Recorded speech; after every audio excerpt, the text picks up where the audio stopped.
Time of supply, time of supply সহজ ভাষায় ব্যাখ্যা। জিএসটি আইনে টাইম অফ সাপ্লাই একটি গুরুত্বপূর্ণ ধারণা যা নির্ধারণ করে সরবরাহের সময় ঠিক কবে কর ধার্য করা হবে। তরুণ ট্যাক্স পেশাজীবীদের জন্য টাইম অফ সাপ্লাই ভালোভাবে বোঝা প্রয়োজন, কারণ এটি নির্ধারণ করে যে সরবরাহকৃত পণ্য বা পরিষেবার জন্য কর কখন দিতে হবে। টাইম অফ সাপ্লাই কি? টাইম অফ সাপ্লাই বলতে বোঝায় পণ্য বা পরিষেবার সরবরাহের সেই সময় যখন জিএসটি প্রযোজ্য হবে এবং কর দিতে হবে। পণ্য সরবরাহের ক্ষেত্রে সাধারণত যখন পণ্য সরবরাহ করা হয় বা বিল ইস্যু করা হয় তার ভিত্তিতে টাইম অফ সাপ্লাই নির্ধারণ করা হয়। পরিষেবা সরবরাহের ক্ষেত্রে পরিষেবা সরবরাহের তারিখ বা পেমেন্ট পাওয়ার তারিখের ওপর ভিত্তি করে টাইম অফ সাপ্লাই ঠিক হয়। টাইম অফ সাপ্লাই নির্ধারণের নিয়ম। টাইম অফ সাপ্লাই নির্ধারণ করতে কিছু নির্দিষ্ট নিয়ম আছে যা পণ্য এবং পরিষেবার জন্য আলাদা। ১. পণ্যের জন্য টাইম অফ সাপ্লাই।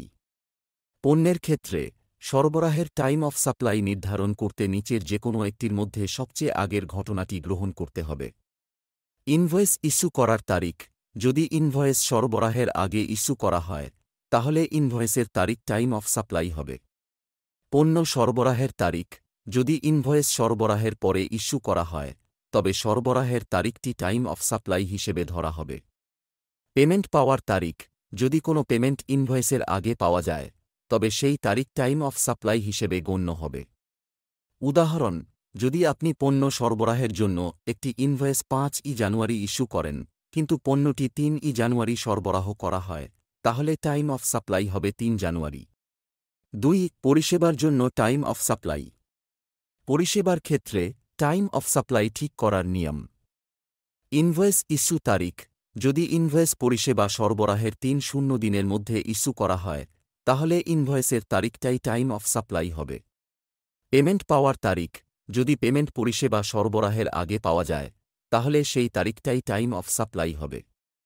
উদাহরণ: যদি আপনি কোনো পরিষেবা ১ জানুয়ারি প্রদান করেন এবং ২ জানুয়ারি পেমেন্ট পান তবে ইনভয়েস ইস্যু এবং পেমেন্ট তারিখের মধ্যে যা আগে হয়েছে সেটাই টাইম অফ সাপ্লাই হবে। টাইম অফ সাপ্লাই কেন গুরুত্বপূর্ণ?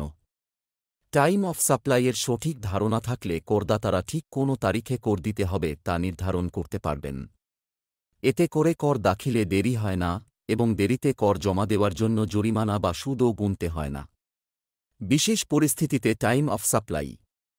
কিছু বিশেষ পরিস্থিতিতেও টাইম অফ সাপ্লাই নির্ধারণ করার আলাদা নিয়ম আছে, যেমন: অগ্রিম পেমেন্ট। অগ্রিম পেমেন্টের ক্ষেত্রে সেই পেমেন্টের তারিখটাই টাইম অফ সাপ্লাই হিসেবে ধরা হবে। Voucher issue. যদি কোনো ভাউচার ইস্যু করা হয় তাহলে সেই ভাউচারের ইস্যু তারিখটাই টাইম অফ সাপ্লাই ধরা হবে। উপসংহার: টাইম অফ সাপ্লাই নির্ধারণে সঠিক নিয়ম অনুসরণ করা গুরুত্বপূর্ণ, কারণ জিএসটি প্রদানের সময় নির্ভুল থাকলে আর্থিক জরিমানা এড়ানো যায়। তরুণ ট্যাক্স পেশাজীবীদের এই নিয়মগুলো পরিষ্কারভাবে বুঝতে হবে এবং ক্লায়েন্টেরও যথাযথভাবে গাইড করতে হবে যাতে তারা সঠিকভাবে কর দাখিল করতে পারে।